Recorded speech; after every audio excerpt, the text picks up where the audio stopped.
Will your wrench no longer stay put? If so, it's time to replace the wrench holder. The wrench holder is a rubber grommet that mounts to the base of the saw.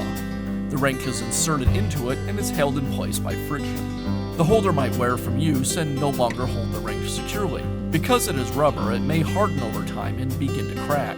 It can become so brittle that it eventually breaks off of the saw.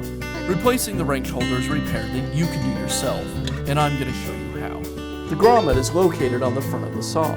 If the wrench is still installed in it, you'll want to pull it out.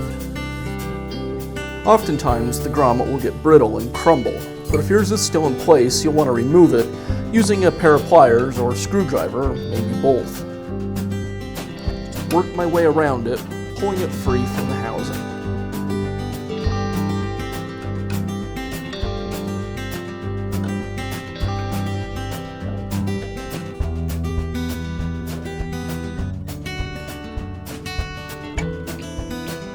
To make installing the grommet a little easier, I'll apply a small amount of oil to it, so it'll slide through the housing.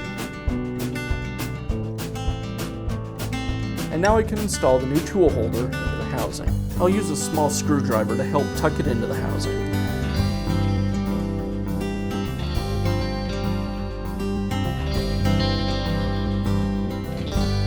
And I'll just reinstall the wrench into the new holder.